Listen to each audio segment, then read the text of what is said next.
আসসালামু আলাইকুম। সংবাদে আপনাদের সবাইকে স্বাগত জানাচ্ছি। আমি ফিরোজ তোহা। শুরুতেই আরবে কেবলস সংবাদ শিরোনাম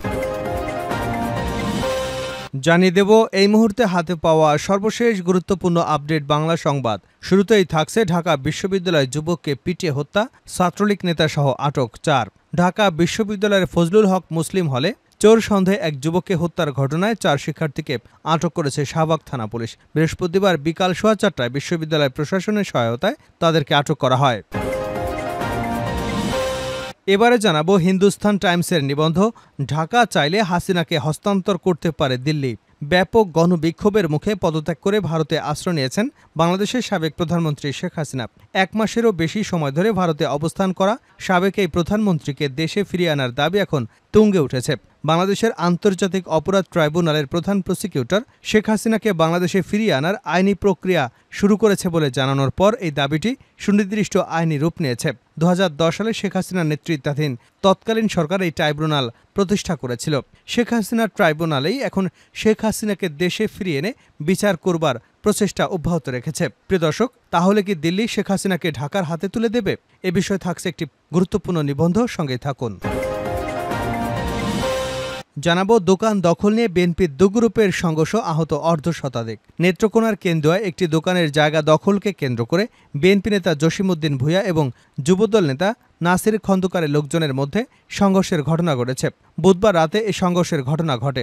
এতে উভয় পক্ষের অন্তত অর্ধশতাধিক লোকজন আহত হয়েছেন। আহতরা কেন্দুয়া উপজেলা স্বাস্থ্য কমপ্লেক্সে, নেত্রকোনা আধুনিক সদর হাসপাতাল এবং ময়মনসিংহ মেডিকেল কলেজ হাসপাতালে চিকিৎসা নিচ্ছেন।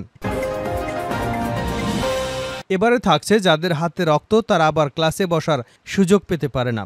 ঢাকা বিশ্ববিদ্যালয় ক্যাম্পাসে চোর সন্দেহে এক যুবককে পিটিয়ে হত্যা করা হয়েছে। এ ঘটনায় বিশ্ববিদ্যালয় প্রশাসনের পক্ষ থেকে মামলার পর ৩ শিক্ষার্থীকে আটক করেছে পুলিশ। একই দিনে জাহাঙ্গীরনগর বিশ্ববিদ্যালয় ক্যাম্পাসেও এক ছাত্রলীগ নেতাকে পিটিয়ে মারা হয়েছে। ঘটনা দুটি নিয়ে তোলপাড় নেট দুনিয়া। ঢাবির ঘটনাটি নিয়ে সামাজিক যোগাযোগ মাধ্যমে প্রতিক্রিয়া জানিয়েছেন যুব ও ক্রীড়া উপদেষ্টা আসিফ মাহমুদ। প্রিয় দর্শক, আসিফ মাহমুদের ফেসবুক স্ট্যাটাসটি আপনাদের সামনে উপস্থাপন করছি, সঙ্গে থাকুন। এদিকে সাবেক মন্ত্রী রেজাউল, এমপি হেনরি সহ ৩ জনের দেশ ত্যাগে নিষেধাজ্ঞা। সাবেক মৎস্য ও প্রাণী সম্পদ মন্ত্রী সমর রেজাউল করিম, সিরাজগঞ্জ ২ আসনের সাবেক সংসদ সদস্য জান্নাত তারা হেনরি এবং সাবেক কাস্টম কমিশনার ওয়াহিদা রহমান চৌধুরীর বিদেশ যাত্রায় নিষেধাজ্ঞা দিয়েছেন আদালত। এবং সর্বশেষ জানাবো আন্তর্জাতিক সংবাদ, ইসরায়েলে অস্ত্র রপ্তানি বন্ধ করেছে জার্মানি। জার্মানি ইসরায়েলে নতুন করে যুদ্ধাস্ত্র রপ্তানি স্থগিত করেছে বলে জানিয়েছে ব্রিটিশ বার্তা সংস্থা রয়টার্স। ইসরায়েলের যুদ্ধাস্ত্র রপ্তানি করে জার্মানি মানবাধিকার লঙ্ঘন করেছে এমন অভিযোগের প্রেক্ষিতে তারা রপ্তানি স্থগিত করেছে বলে ধারণা করা হচ্ছে। এতক্ষণ শিরোনাম শুনছিলেন, এবার বিস্তারিত। প্রিয় দর্শক, আপনি যদি এই চ্যানেলে নতুন হয়ে থাকেন, ভিডিওটি দেখতে দেখতে চ্যানেলটি সাবস্ক্রাইব করে আমাদের সঙ্গে থাকুন। আর এই ভিডিও সম্পর্কে আপনি আপনার মূল্যবান মতামতটি কমেন্ট বক্সে জানিয়ে দিন। আর হ্যাঁ প্রিয় দর্শক, জানিয়ে দিন ভিডিওটি কোথা থেকে দেখছেন। ঢাকা বিশ্ববিদ্যালয়ের যুবককে পিটিয়ে হত্যা, ছাত্রলীগ নেতা সহ আটক ৪।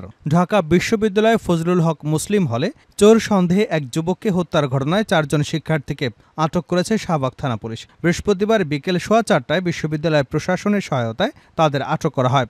আটক শিক্ষার্থীরা হলেন ছাত্রলীগের সদ্য পদত্যাগ করা উপবিজ্ঞান এবং প্রযুক্তি সম্পাদক ও পদার্থবিজ্ঞান বিভাগের শিক্ষার্থী জালাল মিয়া, মৃত্তিকা, পানি ও পরিবেশ বিভাগের শিক্ষার্থী মোহাম্মদ সুমন, পুষ্টি ও খাদ্যবিজ্ঞান ইনস্টিটিউটের মোত্তাকিন সাকিন এবং সাজ্জাদ। এর আগে বৃহস্পতিবার এ ঘটনায় শাহবাগ থানায় মামলার আবেদন করে এজাহার দায়ের করেছে ঢাকা বিশ্ববিদ্যালয় প্রশাসন। পরে আবেদনটি মামলা হিসেবে গ্রহণ করা হয়। ঢাকা বিশ্ববিদ্যালয়ের স্টেট অফিসের সুপারভাইজার আমানুল্লাহ এ মামলার আবেদন করেন।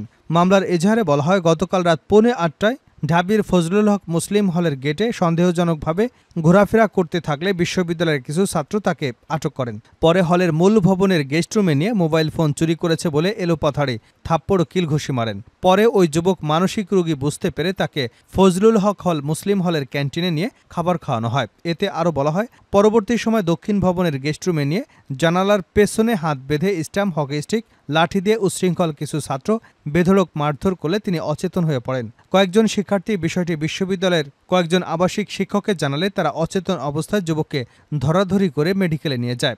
এজাহারে আরও উল্লেখ করা হয়, পথচারী লোকজনদের মাধ্যমে জানতে পারেন অচেতন যুবকের নাম তোফাজ্জল, তিনি একজন ভবঘুরে। পরে ওই যুবককে ঢাকা মেডিকেল কলেজ হাসপাতালে জরুরি বিভাগে নিয়ে গেলে কর্তব্যরত ডাক্তার প্রয়োজনীয় পরীক্ষা নিরীক্ষা করে রাত 12:45 দিকে মৃত ঘোষণা করেন। জানা যায় নিহত ব্যক্তির নাম তোফাজ্জল, তার বাড়ি বরগুনা জেলার পাথরঘাটা উপজেলার কাঁঠালতলী ইউনিয়নে। তার বাবা মা কেউই বেঁচে নেই, তিনি মানসিক ভারসাম্যহীন অবস্থায় ছিলেন। একটি ভিডিও চিত্রে দেখা যায় ফজলুল হক হল শাখা ছাত্রলীগের সাবেক বিজ্ঞান ও প্রযুক্তি বিষয়ক উপসম্পাদক জালাল আহমেদ সহ হলের 8 থেকে 10 জন শিক্ষার্থী তোফাজ্জলকে মারধর করছে। ভোর 4:30টায় প্রক্টর সাইফুদ্দিন আহমেদ প্রথমে ঢাকা মেডিকেল কলেজে যান, সেখান থেকে পরে হল প্রাঙ্গণে এসে হলের পুরাতন ভবনের গেস্ট রুমে এক্সটেনশনের গেস্ট রুম ঘুরে দেখেন।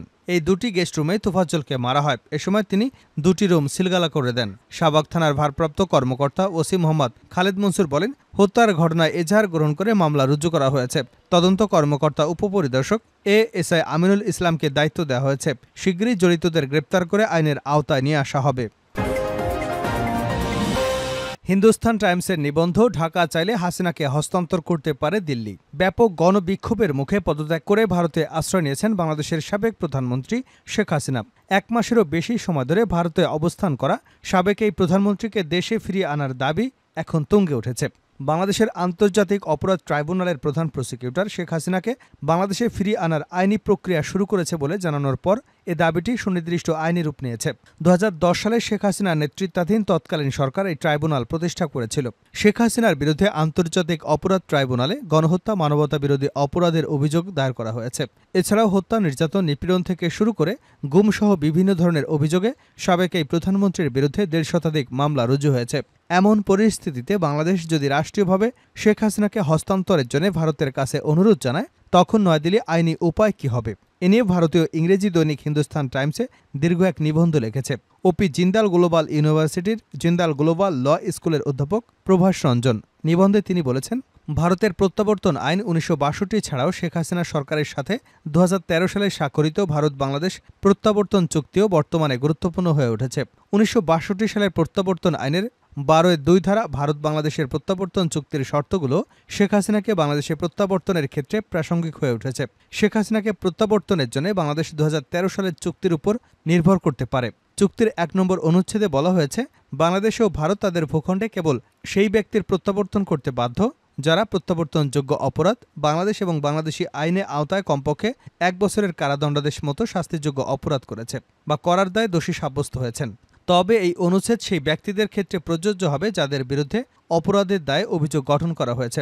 বাংলাদেশের আদালতে এখনও দোষী প্রমাণ না হলেও হাসিনাকে প্রত্যাবর্তন করা যেতে পারে। ভারত থেকে প্রত্যাবর্তনের প্রক্রিয়া শুরু করবার জন্য তাকে এসব অপরাধে অভিযুক্ত করাই যথেষ্ট। এছাড়া ভারত বাংলাদেশের প্রত্যাবর্তন চুক্তির অনুচ্ছেদ 10-3 ধারায় প্রত্যাবর্তন চাওয়ার জন্য অনুরোধকারী রাষ্ট্রের পক্ষে উপযুক্ত কর্তৃপক্ষ জারি করা গ্রেপ্তারি পরোয়ানাও যথেষ্ট।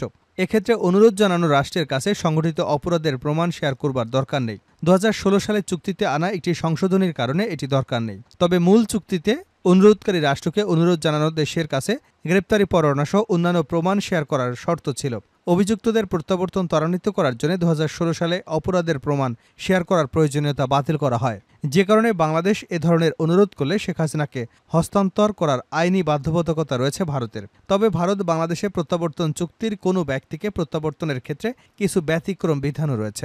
প্রথমত, 6 নম্বর অনুচ্ছেদে অপরাধী ব্যক্তি যদি রাজনৈতিক নেতা হন তাহলে তার প্রত্যাবর্তন প্রত্যাখ্যান করা যেতে পারে। আবার 1962 সালের প্রত্যাবর্তন আইনের 31-1 ধারায় রাজনৈতিক ছাড়ের বিধান রয়েছে। তাহলে শেখ হাসিনাকে প্রত্যাবর্তনে অস্বীকৃতি জানানোর জন্য ভারত কি এসব বিধানের উপর নির্ভর করতে পারে? এর জবাব হলো না, কারণ চুক্তির 6-2 ধারায় বিশেষভাবে হত্যা এবং অন্যান্য অপরাধের মতো অপরাধকে বাদ দেওয়া হলেও আন্তর্জাতিক আইনে গণহত্যা এবং মানবতার বিরোধের অপরাধকে রাজনৈতিক অপরাধ হিসেবে স্বীকৃতি দিয়েছে। দ্বিতীয়ত, যদি সেই ব্যক্তির প্রত্যাবর্তন অপরাধের দায়ে আদালতে বিচার করা হয় তাহলে অনুরোধকৃত রাষ্ট্রকে প্রত্যাবর্তনের অনুরোধ প্রত্যাখ্যান করার অনুমতি দিয়েছে অনুচ্ছেদ 7। এই বিধানটি হাসিনার ক্ষেত্রে প্রযোজ্য হবে না, কারণ তিনি ভারতীয় আদালতে বিচারের মুখোমুখি হবেন, এমন কোনো অপরাধে অভিযোগ নেই। তৃতীয়ত, চুক্তির অনুচ্ছেদ 8-1 আই ধারায় বলা হয়েছে, যদি একজন ব্যক্তি প্রত্যাবর্তনের জন্য অনুরোধকৃত রাষ্ট্রকে বোঝাতে পারেন যে তাকে হস্তান্তর করা হলে দেশে তিনি ন্যায় বিচার পাবেন না এবং তাকে প্রত্যাবর্তন করাটা নিপীড়নমূলক হবে, তাহলে অনুরোধকৃত রাষ্ট্র সমস্ত পরিস্থিতি বিবেচনা করে তাকে প্রত্যাবর্তন করা থেকে বিরত থাকতে পারে, কারণ ওই ব্যক্তির বিরুদ্ধে তোলা অভিযোগ ন্যায় বিচারের স্বার্থে সরল বিশ্বাসে করা হয়নি বলে জানাতে পারবে অনুরোধকৃত রাষ্ট্র। একই নীতি ১৯৬২ সালের প্রত্যাবর্তন আইনের ২৯ ধারায় প্রতিফলিত হয়েছে। শেখ হাসিনার ক্ষেত্রে এই বিধান প্রযোজ্য হতে পারে যে পরিস্থিতিতে তিনি ক্ষমতা থেকে বিদায় নিয়েছেন এবং তার রাজনৈতিক প্রতিপক্ষরা বাংলাদেশের বিভিন্ন বিষয় পরিচালনা করছেন। তাতে যুক্তি দেওয়া যেতে পারে যে তার বিরুদ্ধে আনা অভিযোগ প্রতিহিংসা বা রাজনৈতিক শত্রুতার দ্বারা প্রভাবিত। যদি তাকে বাংলাদেশে ফেরত পাঠানো হয় তাহলে তার সুষ্ঠু বিচার পাওয়ার ঝুঁকি রয়েছে, সুতরাং তাকে প্রত্যাবর্তন হবে নিপীড়নমূলক এবং অন্যায্য। এই ব্যাখ্যা বাংলাদেশের পক্ষে গ্রহণযোগ্য নাও হতে পারে। যারা দাবি করবে শেখ হাসিনাকে তার স্বৈরাচারী শাসনের জন্য জবাবদিহি করা হবে ন্যায় বিচারের স্বার্থে, কোনো বিরোধ নিষ্পত্তিকারী সংস্থা কার ব্যাখ্যা সঠিক তা নির্ধারণ করা না পর্যন্ত ৮-১ এ আই ধারা অনুযায়ী উভয় পক্ষ নিজেদের আইনি ব্যাখ্যায় অটল থাকতে পারে। দোকানের দখল নিয়ে বিএনপি দুগ্রুপের সংঘর্ষ, আহত অর্ধশতাধিক। নেত্রকোনার কেন্দ্রীয় একটি দোকানের জায়গা দখলকে কেন্দ্র করে বিএনপি নেতা জসিম উদ্দিন ভূঁইয়া এবং যুবদল নেতা নাসির উদ্দিন খন্দকারের লোকজনদের মধ্যে সংঘর্ষের ঘটনা ঘটেছে। বুধবার রাতে এই সংঘর্ষের ঘটনা ঘটে। এতে উভয় পক্ষের অন্তত অর্ধশতাধিক লোকজন আহত হয়েছেন। আহতরা কেন্দ্রীয় উপজেলা স্বাস্থ্য কমপ্লেক্স, নেত্রকোনা আধুনিক সদর হাসপাতাল ও ময়মনসিংহ মেডিকেল কলেজ হাসপাতালে চিকিৎসা নিচ্ছেন। তাদের মধ্যে বেশ কয়েকজনের অবস্থা আশঙ্কাজনক বলে জানা গেছে। যাদের হাতে রক্ত তারা আবার ক্লাসে বসার সুযোগ পেতে পারে না। ঢাকা বিশ্ববিদ্যালয় ক্যাম্পাসে চোর সন্দেহে এক যুবককে পিটিয়ে হত্যা করা হয়েছে। এই ঘটনায় বিশ্ববিদ্যালয় প্রশাসনের পক্ষ থেকে মামলার পর ৩ শিক্ষার্থীকে আটক করেছে পুলিশ। একই দিনে জাহাঙ্গীরনগর বিশ্ববিদ্যালয় ক্যাম্পাসেও এক সাবেক ছাত্রলীগ নেতাকে পিটিয়ে মারা হয়। ঘটনা দুটি নিয়ে তোলপাড় নেট দুনিয়ায়। ঢাবির ঘটনাটি নিয়ে সামাজিক যোগাযোগ মাধ্যমে প্রতিক্রিয়া জানিয়েছেন যুব ও ক্রীড়া উপদেষ্টা আসিফ মাহমুদ। মব কিলিংকে কোনোভাবেই প্রশ্রয় দেওয়া হবে না বলে মন্তব্য করে নিজের ফেসবুক পেজে একটি পোস্ট করেছেন তিনি। ওই পোস্টে তিনি বলেছেন, মব কিলিংকে কোনোভাবেই আশ্রয় দেওয়া হবে না। বিশ্ববিদ্যালয়ের পক্ষ থেকে সঠিক তথ্যসহ আইনি ব্যবস্থা নেওয়ার আহ্বান থাকবে।